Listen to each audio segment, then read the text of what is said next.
my friends are simps.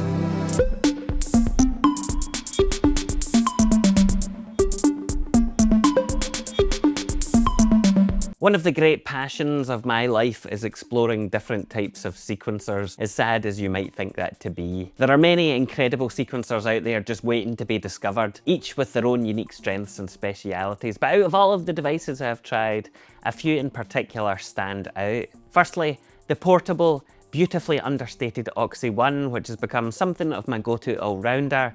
And secondly, the NerdSec, which is this brilliant tracker-based modular powerhouse. As amazing as both of these machines undoubtedly are, there are times where I find myself wishing for a third way, something that combines the simplicity of the Oxy One's workflow with the Eurorack-specific functionality and capability of the NerdSec. So when Squarp Instruments asked if I would be interested in road testing the Hermod Plus, along with the XP32 expander, I practically took their arm off to say aye. I have long since been a big fan of Squarp's devices, saving up to buy their original Pyramid as my first proper MIDI sequencer, and eventually selling that on to fund the purchase of its successor, the Hapax.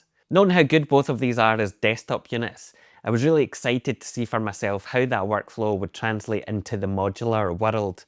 And spoiler alert, it certainly hasn't disappointed.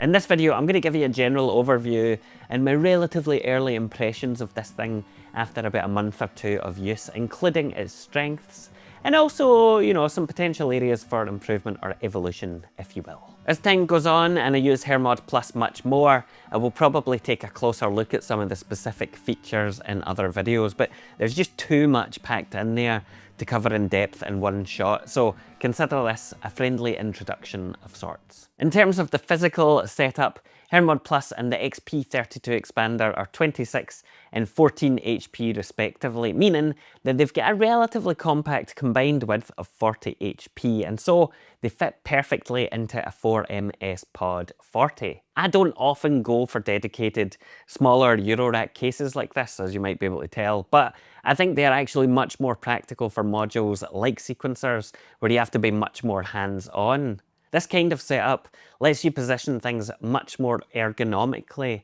and altogether this has proven to be an excellent wee package, so I would recommend this if you're thinking about how Hermod could fit in your own particular setup.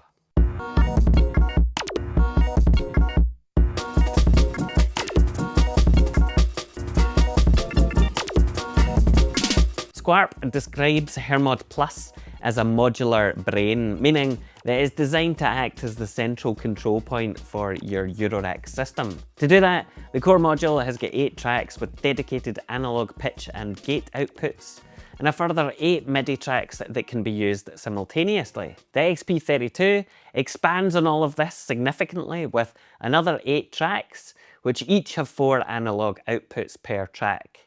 In total, you've still got a maximum of 16 tracks that you can use, but now each one can either be MIDI or analog, so that's a bit hard to get your head around, but you can either have, say, I don't know, 12 analog and 4 MIDI, or 14 MIDI and 2 analog, or whatever other combinations, so you're not restricted to 8 MIDI or 8 analog, as far as I understand it anyway. MIDI input and output is on mini jack, and there is both an analog clock and reset output, as well as USB connectivity. On top of this, on the core module, there is also 4 assignable analog inputs from A to D, which let you patch in various signals such as clock and CV, that you can then record or pass through for the modulation of different parameters. So, quite a bit going on in here.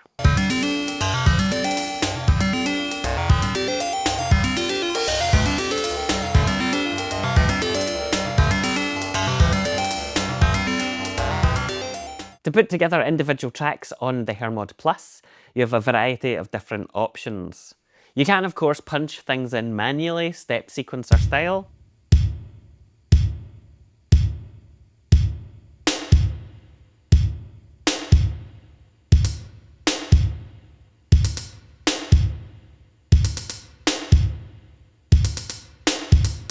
But you can also record note and CV data with the use of external controllers or modules. You can summon up patterns with the built-in generators.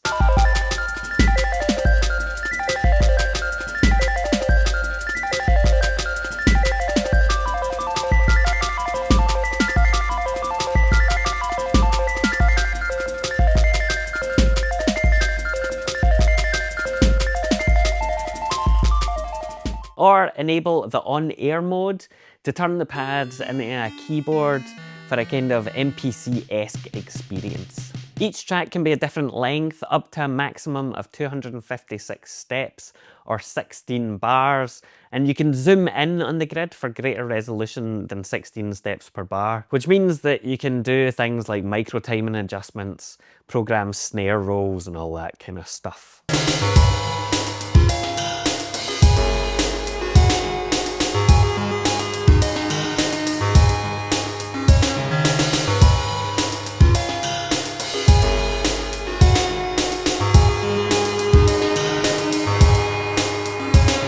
Now, interestingly enough, there is no conditional trigger functionality.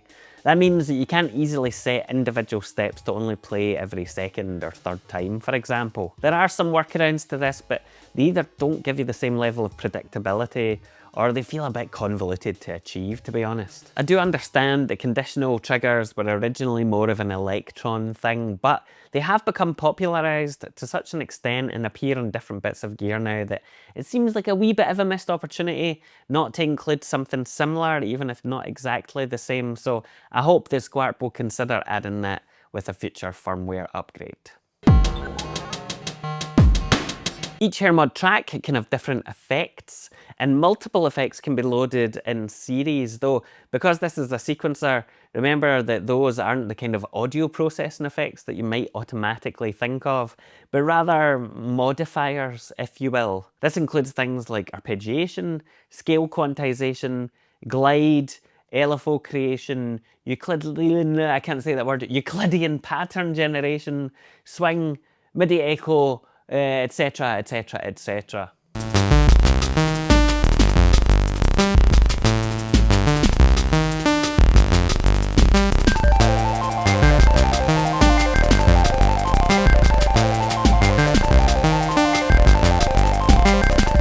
These are actually much more powerful than they might appear at first glance, because by combining the effects, you can take very basic patterns and create much more complicated, scale quantized compositions. That can take a while to understand and requires a bit of experimentation, but it's definitely worth investing time into. The one downside, at least for me anyway, is that there doesn't seem to be any way to sequence or selectively enable the effects per step. In other words, the effects apply to all of the steps contained within a particular track. You can't, turn off the arpeggiation on step 5 and have it on in step 8 without having to go through some convoluted process. Now, I think that I understand the logic here because you can use MIDI CC and CV to modulate the effect parameters, which is awesome, and it leads to all sorts of exciting generative possibilities. But as I mentioned, it's a bit complicated to set up, and I think that adding a more straightforward alternative like per step effect sequencing with a future firmware upgrade would pay dividends, especially for folks who aren't always looking to put together more involved or complex arrangements. So who knows, maybe I can bat my eyes and maybe convince Squarp that doing so would be worth it to satisfy us smooth-brained plebs.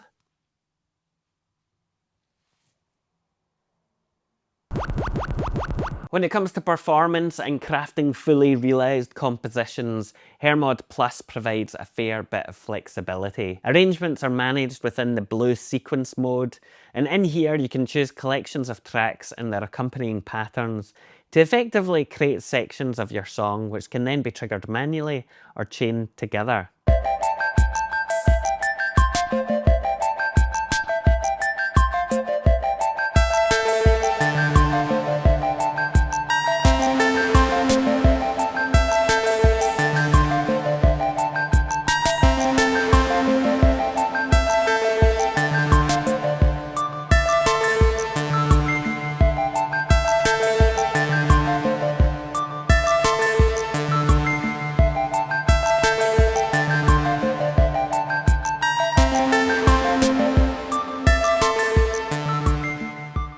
In addition to this, projects can be loaded seamlessly without having to stop playback, and individual tracks can be easily muted or manipulated on the fly, which is excellent for live performance use. One thing that is perhaps easy to miss is that this setup can be used for way more than just standard step sequencing, especially with the XP32 expander. With this setup, Squarp has created a fairly compact module combination that is absolutely packed with features and useful functionality for, modular patching generally. By that, I mean that Hermod Plus can act as something like a MIDI to CV or CV to MIDI converter, a CV recorder, or even, just as a mega source of modulation. XP32 in particular provides access to a large number of outputs which can be configured for all sorts of different duties. As you might have noticed from various clips in this video, I have been using some of those outputs to trigger LED strips with my Soma illuminator in time with the music. However, that's probably not, the use case that everyone is going to be concerned about.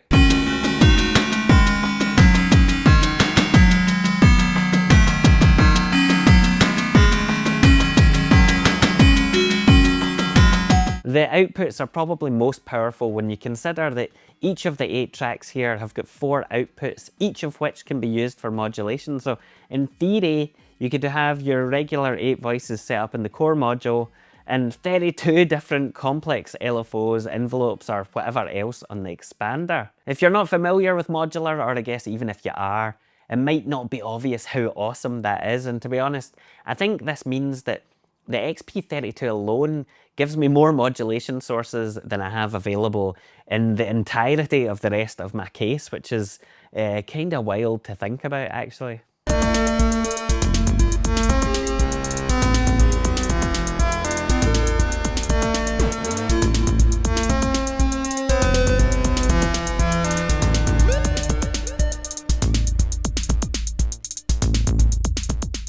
I am very pleased to say that Hermod Plus and the expander have not only lived up to, but exceeded my sky-high expectations. Over the course of just about, the first couple of days when I got it, I ended up recording about 5 or 6 different arrangements, something that I hadn't felt inspired to do in quite a long time. The control and flexibility coupled with the immediacy that Hermod gives over my modular really helps structure things and tie them all together in a way that I think can often be quite difficult to do otherwise with a modular system. Now, there are a number of things that I would like to see added or developed a bit further. In addition to what I've already mentioned earlier, I wish there was an undo option and perhaps the division or multiplication of the tempo of individual tracks. However, with that said, these are relatively minor, specific things, I guess, and ultimately, sequencers are deep and complicated beasts.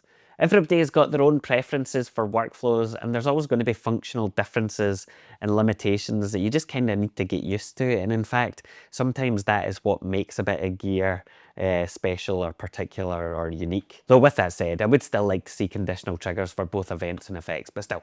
The important thing is that Hermod does what it claims to do, which is act as a central brain for your modular system. One that is both powerful and also intuitive, and I genuinely think that it's pretty excellent. If there's anything in particular about this that you're curious about, drop a comment below because I'm still in the early stages with this thing and there's loads more to explore. So that's it. Thanks for watching. Bye.